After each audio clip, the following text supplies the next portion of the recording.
Albert Einstein once said, everybody's a genius. But if you judge a fish by its ability to climb a tree, it will live its whole life believing that it is stupid.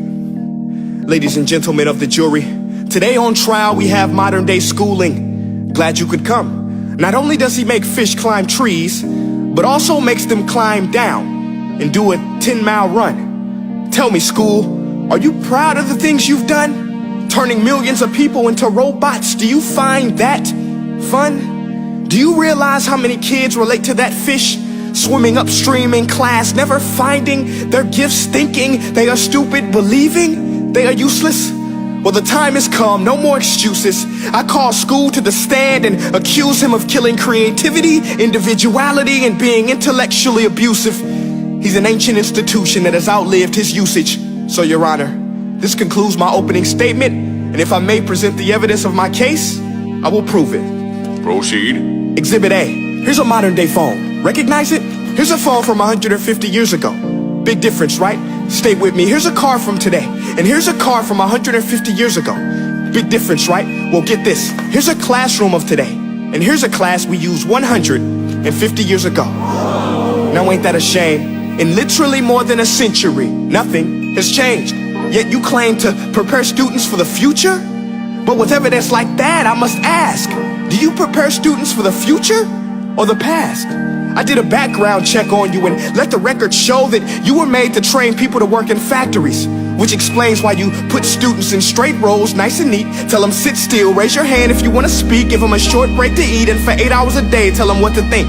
Oh, and make them compete to get an A letter which determines product quality, hence grade A of meat. I get it.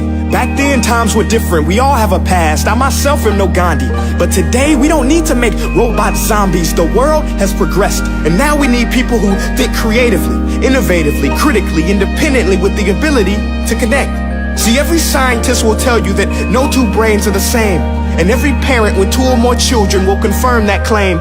So please explain why you treat students like cookie cutter frames or snapback hats, giving them this one-size-fits-all crap. Watch your language. Sorry, Your Honor, but if a doctor prescribed the exact same medicine to all of his patients, the results will be tragic. So many people would get sick, yet when it comes to school, this is exactly what happens. This educational malpractice, where one teacher stands in front of 20 kids, each one having different strengths, different needs, different gifts, different dreams, and you teach the same thing the same way? That's horrific. Ladies and gentlemen, the defendant should not be acquitted. This may be one of the worst criminal offenses ever to be committed. And let's mention the way you treat your employees. Objection. Overruled. I want to hear this. It's a shame. I mean, teachers have the most important job on the planet, yet they're underpaid? No wonder so many students are short-changed. Let's be honest, teachers should earn just as much as doctors, because a doctor can do heart surgery and save the life of a kid, but a great teacher can reach the heart of that kid and allow him to truly live. See, teachers are heroes that often get blamed, but they're not the problem. They work in a system without many options or rights. Curriculums are created by policymakers, most of which have never taught a day in their life. Just obsessed with standardized tests. They think bubbling in a multiple choice question will determine success. That's outlandish. In fact, these tests are too cruel to be used and should be abandoned, but don't take my word for it.